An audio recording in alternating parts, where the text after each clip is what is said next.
வரேண்ட race TNPSC தேர்வர்களுக்கான பிரத்யோக வகுப்புகள் ஆரம்பம்.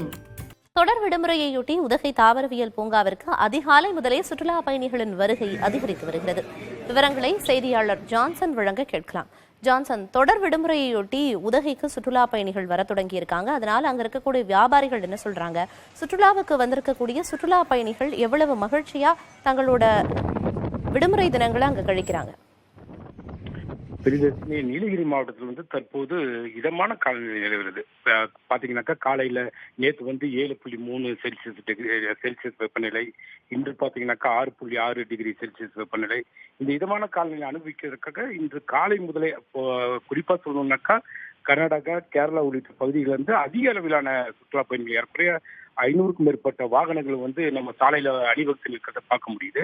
அதிகபட்சமான சுற்றுலா பயணிகள் வருகை தந்தாங்க. தொடர்ந்து அரையாண்டு விடுமுறை விடப்பட்டுள்ளதாலும் உதகையில் உள்ள இதமான காலநிலையை அனுபவிப்பதற்காகவும் நேற்று மட்டும் 28,500 பேர் தாவரவியல் பூங்காக்கு மட்டும் வந்திருக்காங்க. இன்னைக்கு அதை விட அதிகரிக்கக்கூடிய வாய்ப்பு இருக்கிறதுனால இந்த தொழிலை நம்பியுள்ள, அதாவது இந்த சுற்றுலா தொழிலை நம்பியுள்ள வியாபாரிகள் மிகவும் மகிழ்ச்சி அடைந்துள்ளது. பிரிதர்ஷினி, இன்னும் விடுமுறை தினம் அரையாண்டு பள்ளி மாணவர்களுக்கு அரையாண்டு விடுமுறை அப்படிங்கிறது இருக்கு. இப்ப இன்னும் சுற்றுலா பயணிகளோட வருகை அதிகரிக்கும் அப்படின்னு வியாபாரிகள் நம்புறாங்களா?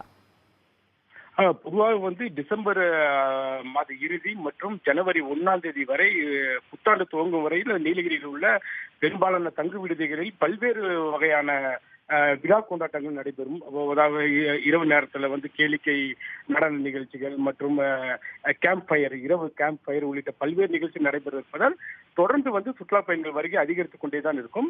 இருப்பினும் இந்த காலநிலை என்பது சுற்றுலா பயணிகள் மிக மிக மிக பிடித்த காலநிலை என்பதால் மேலும் அதிகரிக்க வாய்ப்புள்ளது. பொங்கல் வரை இந்த கூட்டம், அதாவது சுற்றுலா பயணிகள் வருகையானது மிக அதிக அளவிற்கு வாய்ப்பு இருப்பதாகவே சுற்றுலா தொழில் நம்பி உள்ள வியாபாரிகள் தெரிவித்துள்ளனர்.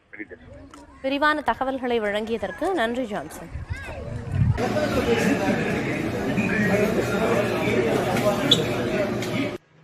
வரேண்ட ரேஸ் டிஎன்பிஎஸ்சி தேர்வர்களுக்கான பிரத்யோக வகுப்புகள் ஆரம்பம்.